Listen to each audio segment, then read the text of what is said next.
4, 3, 2, 1. MDS, we have ignition, we have a liftoff.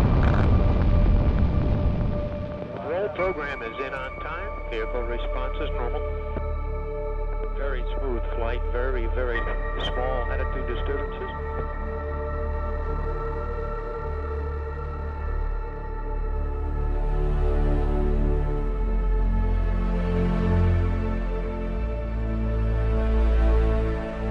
Consider again that dot. That's here. That's home. That's us. On it, everyone you love, everyone you know, everyone you ever heard of, every young couple in love, every teacher of morals, every creator and destroyer of civilization, every saint and sinner in the history of our species lived there on the mote of dust, suspended in a sunbeam. There is perhaps no better demonstration of the folly of human conceits than this distant image of our tiny world. Travel back in time to discover how events in our world's history suggest that we are not alone in the universe, and that our pale blue dot does have a purpose.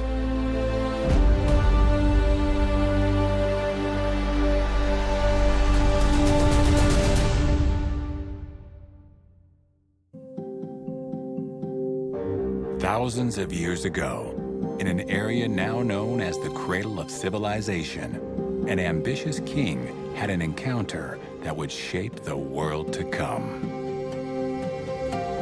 Babylon was the greatest city on earth, and its legacy still lives on. Passing through its imposing Ishtar Gate, travelers found a city teeming with life and full of gold and riches. This crowning jewel of antiquity was the envy of the world. Any visitor to Babylon at the height of its power would be absolutely staggered by the spectacle of its monumental architecture and by the fact that there gathered in the city were people from all over the world. It was a true metropolis. Babylon proclaimed itself to be the first city in the world. It was the city that the gods had first created, and this conceit reflected the fact that it was indeed a metropolis of an order and scale that the world had never seen before. One night, Babylon's king Nebuchadnezzar was awoken by an unusual dream. A young Hebrew slave named Daniel was called to interpret the dream. Daniel, like many people in the ancient world, believed that dreams were significant. And God communicated, or gods communicated through dreams. And Daniel believed that his God, the God of the Hebrews, knew the meaning and the interpretation of this dream. In the king's dream, he saw a giant statue made of gold, silver, bronze, and iron, with feet of iron mixed with clay. Daniel revealed that each metal represented a mighty empire, beginning with Babylon as the head of gold. He accurately predicted the rise and fall of empires.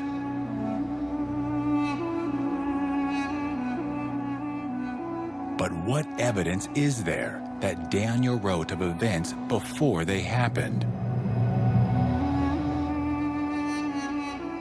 The Dead Sea Scrolls contain sections of Daniel's writings and are dated to the 2nd century BC.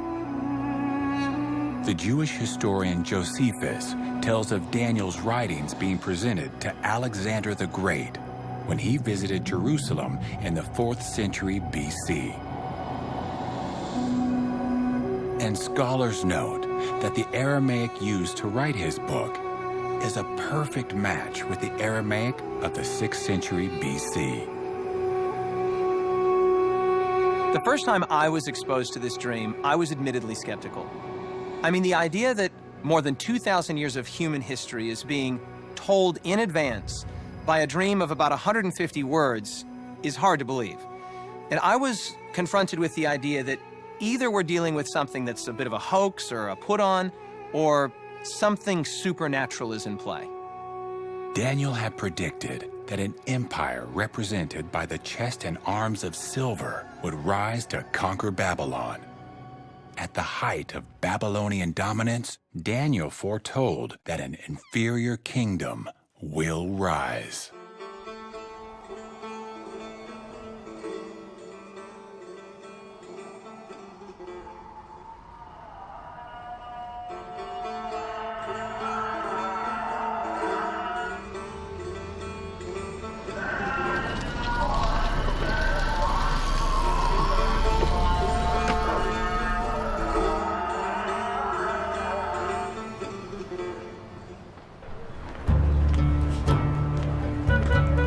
My name is Atafe and I live in Shiraz. It is one of the most beautiful cities of Iran, known for its gardens and poets.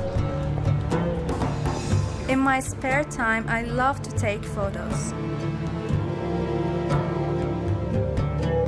As a Muslim woman, I feel in awe when I come to this mosque.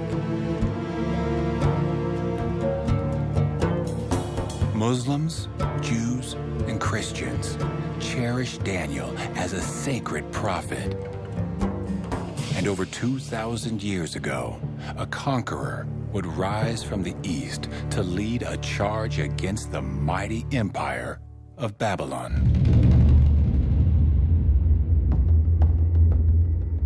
For some years before the fall of Babylon, the Babylonians knew that the king of what they called Parsu, or Persia, a man named Cyrus, was conquering large parts of the world beyond their borders.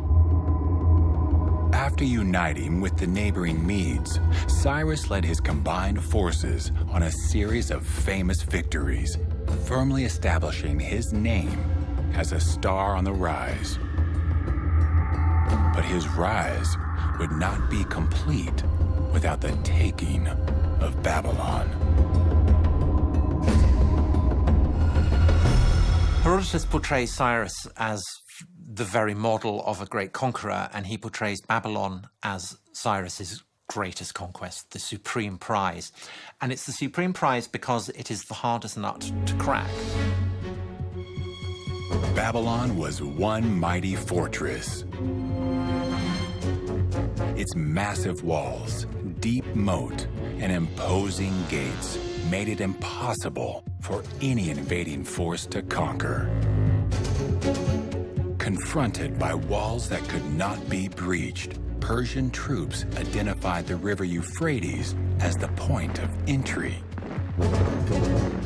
Diverting the river upstream, Cyrus's troops were able to march along the riverbed, under gates, and into the heart of the city.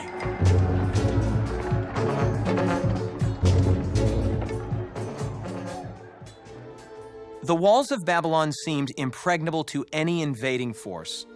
And yet, in one of the great mysteries in history, the great city of Babylon fell in a single night into the hands of Cyrus. And it is only once Cyrus has taken Babylon that the king of Persia can worthily call himself the king of the world. Cyrus's conquests laid the foundation for the Medo-Persian Empire. Their large palace complexes can still be seen today. When I walk through the ruins of these ancient cities, I sense a strong connection with the past. I feel as though the legacy and messages of the past live on today.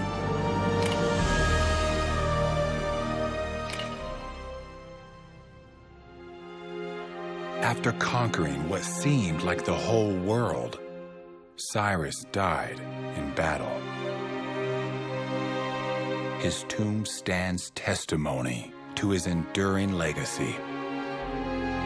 Today, Cyrus is still recognized as one of our country's greatest heroes. The empire he created was built on respect for others and a desire for lasting peace. I think that is something we all want.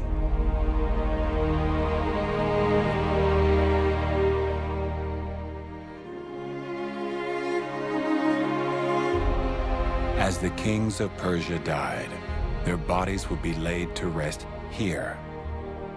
Their elevated positions a fitting symbol of their dominance and strength.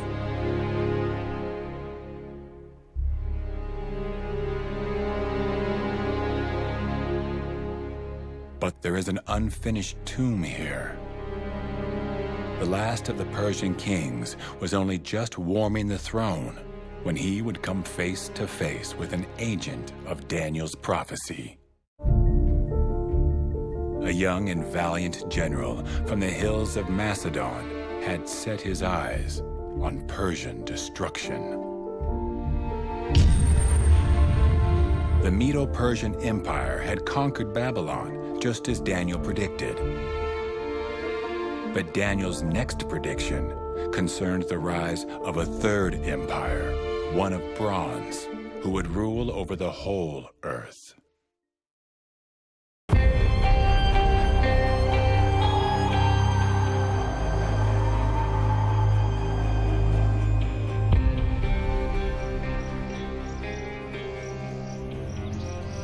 The climbing here is like a tradition, passes from father to son.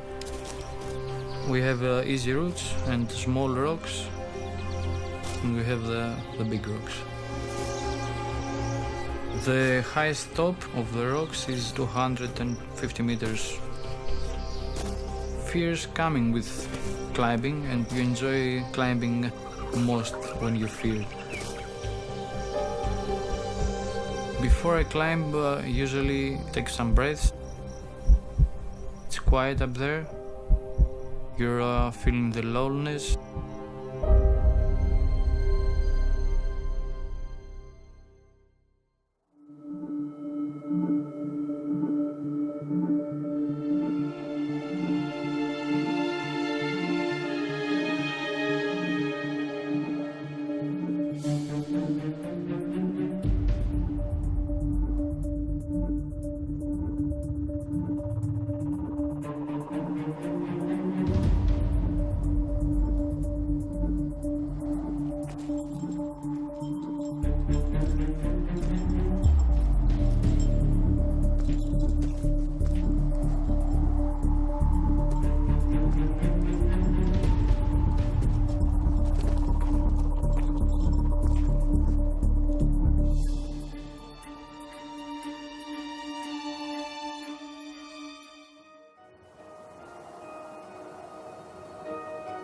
Today, monasteries adorn the peaks of these sheer cliffs.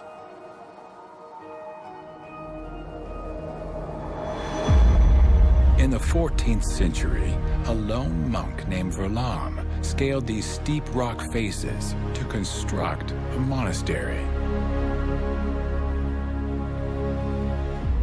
Under the watchful eye of a monk is a fresco depicting a key figure of Daniel's timeline, Alexander the Great.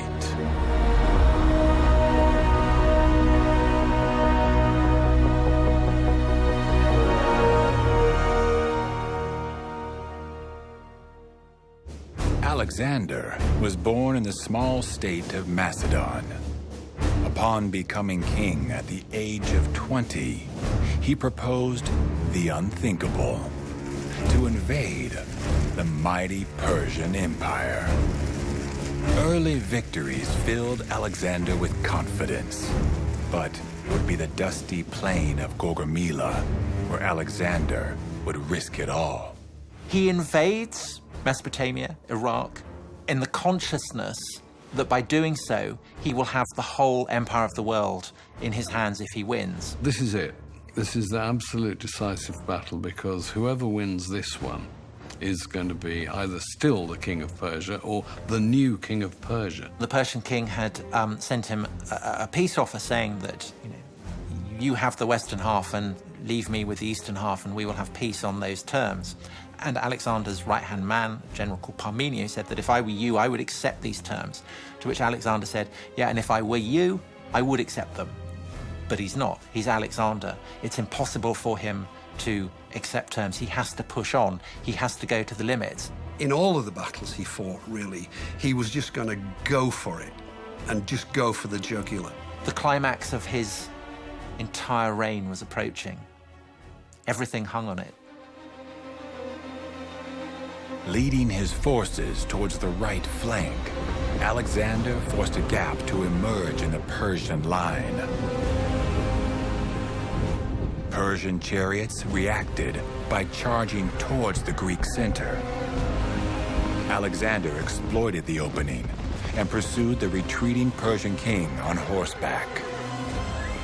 Although heavily outnumbered on foreign soil, Alexander commanded a famous victory to bring about the downfall of one empire and the rise of another.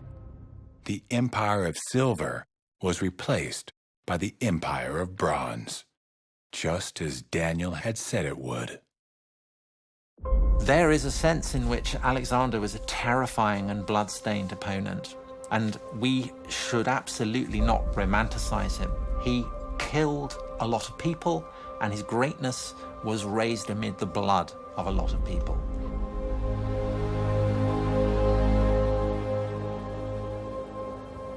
Alexander would establish himself in Babylon at the former palace of King Nebuchadnezzar.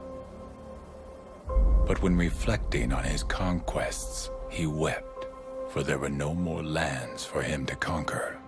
Alexander was literally epoch-making. He marks the transition from one era to another.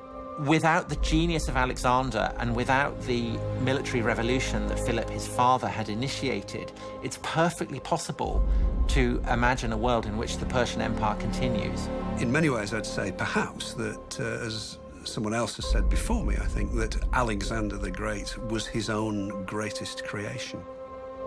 His Greek empire had conquered the then known world with astonishing speed. One man had fulfilled Daniel's prediction. Daniel predicted a fourth empire would rise to global power. Then there will be a fourth empire, one strong like iron.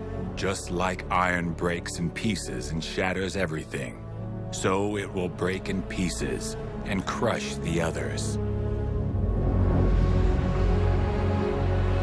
Located at the heart of the Mediterranean Sea is a city that grew from obscurity to become the center of a global empire.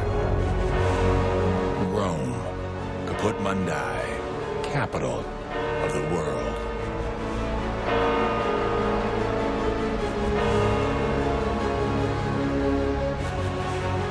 Architectural wonders still stand, lasting symbols of strength and ambition.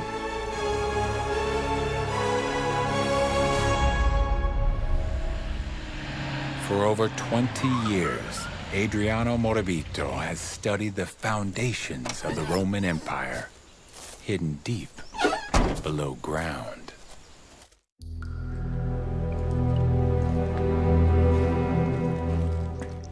Many people come to Rome to visit what is above ground, but what lays underground is much more. Rome was a mega city of the past. The greatness of the Roman Empire is due to the network of roads that were made to conquer the different territories, and by creating for every city a proper aqueduct. Aqueducts were built that thereby enabled the city to grow. And they also built roads, and the roads were built essentially, if you like, as the kind of the threads of a net cast across conquered territory. I think it's one cliche that's often said that all roads lead to Rome, but I think it would be better to say that all roads lead from Rome. Roman roads took supplies and soldiers to the far reaches of the empire, bringing carnage and brutality wherever they went.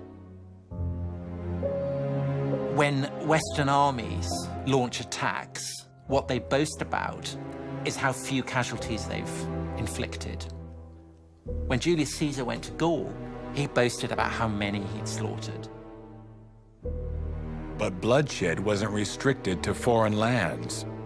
Cheering spectators would gather in the Colosseum to watch as thousands were put to violent deaths.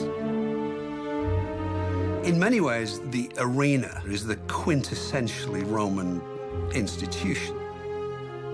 This was an expression of their manliness, of their superiority over the barbarian world and over the natural world. At the height of the Roman Empire, nearly 1 in 5 people on the planet lived and died under the rule of the emperor. Its borders stretched from North Africa to Britannia.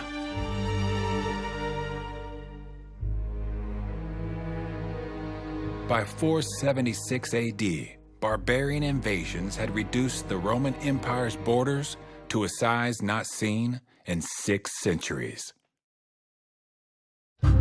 There were predators on the margins, people called barbarians by the Romans. Many of them were dominated by the Romans and lost their freedoms to them, and obviously they resented and hated that. They were able to step in and take over vast chunks of what had been the Roman Empire.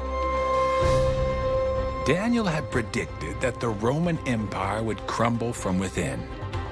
As you saw the feet and toes, partly of clay and partly of iron, so the kingdom shall be divided, and partly strong and partly fragile.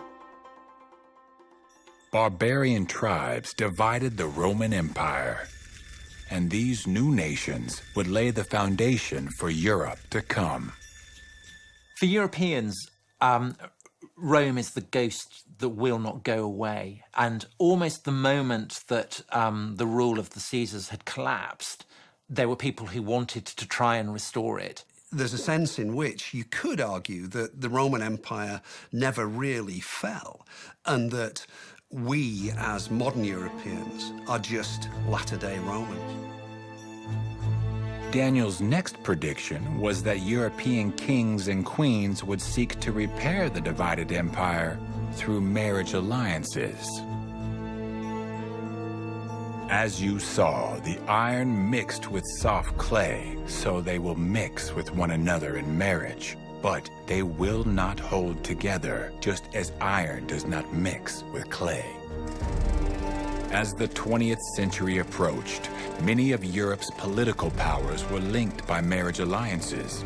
But family feuds would ignite events that would drag Europe through 2 world wars.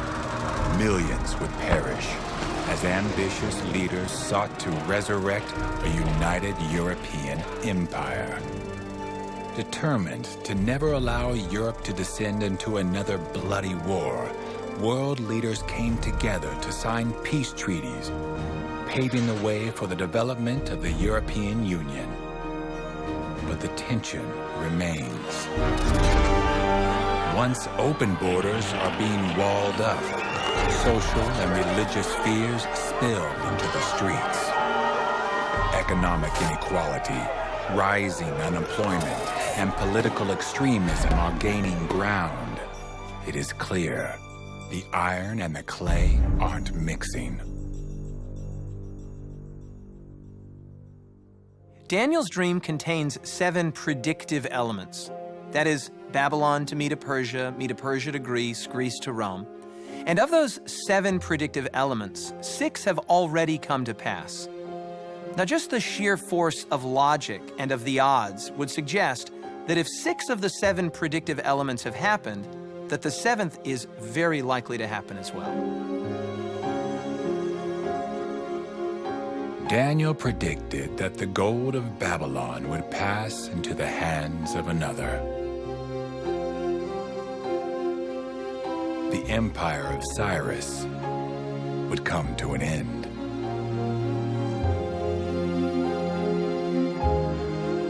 The selfishness and greed of man's empires could never succeed. The strength and brutality of the Roman Empire would meet its match. Its borders fragmenting, divided from within, and efforts to unite against the word of God would continually fail.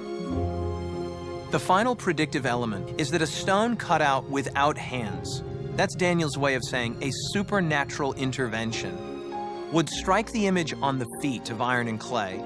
This would signify the end of all earthly kingdoms, and that God would establish finally his own eternal kingdom. Today, our pale blue dot is positioned at the end of Daniel's timeline. He predicted that during the time of modern Europe, God would return to Earth to establish his eternal kingdom.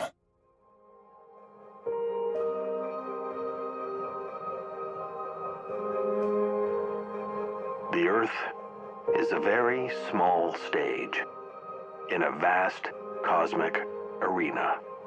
Think of the rivers of blood spilled by all those generals and emperors, so that in glory and triumph they could become the momentary masters of a fraction of a dot.